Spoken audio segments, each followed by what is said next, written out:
දැඩි කොන්ක්‍රීට් සැකිල්ලකට විශාල පීඩනයක බරක් දරා ගැනීමේ හැකියාව තියෙන්න ඕනේ. ඒ නිසා කියුබ් පරීක්ෂාව මගින් කොන්ක්‍රීට් වල පීඩනයට ඔරොත්තු දීමේ ශක්තිය මැනගන්නේ කොහොමද කියලා දැන් අපි බලමු. කොන්ක්‍රීට් කියුබ් එකක් සාදා එය සම්පීඩක යන්ත්‍රයක් ඇතුලේ තද කරලා එහි ශක්තිය මැනීම මේ පරීක්ෂණයෙන් සිදු කරනවා. කොන්ක්‍රීට් සාදා ගැනීමට යොදා ගන්නා අමුද්‍රව්‍යවල ගුණාත්මක අගය එහි සම්පීඩක ශක්තිය වැඩි කරන්න බලපානවා. සාමාන්‍යයෙන් මිලිමීටර් 150ක ඝනක ප්‍රමාණයේ තහඩු හෝ යකඩ වලින් සෑදූ ඝනක අච්චුවක් යොදාගෙන මේ කොන්ක්‍රීට් කැටය හදා ගන්නවා. එය කාන්දු වලින් තොරව නිවැරදි හැඩයෙන් යුත් කොන්ක්‍රීට් කැටයක් ලෙස සාදා ගැනීමට හැකි ලෙස සවිමත්ව තිබිය යුතුයි. මෙම පෙට්ටිය අලුත් කොන්ක්‍රීට් වාර 3කදී තට්ටු වශයෙන් පුරවා වට ප්‍රමාණය මිලිමීටර් 16ක් වන සෙන්ටිමීටර් 60ක් දිග කූරකින් හොඳට තද වෙන ලෙස කොටා ගන්න ඕනේ. යොදා ගන්නා සෑම කොන්ක්‍රීට් තට්ටුවක්ම 35 පාරක් හොඳින් කොටා සම්පූර්ණයෙන්ම තදවන තුරු සමානව කූරෙන් කෙටිය යුතුයි.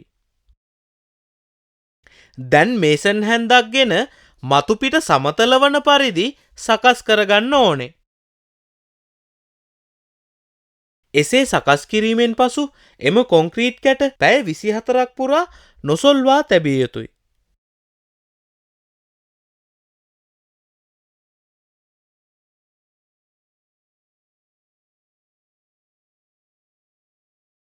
හඳුනා ගැනීමේ පහසුව සඳහා ඒ කොන්ක්‍රීට් කැටය අංකණය කිරීමට ලේබලයක් අලවන්න.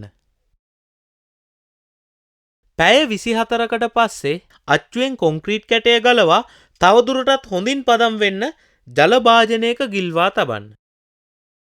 හොඳින් පදම් වුණු කොන්ක්‍රීට් කුට්ටිය දින 3ක් 7ක් හෝ දින 28කට පසු සම්පීඩන යන්ත්‍රයට දමා පරීක්ෂණයට ලක් කළ යුතුයි.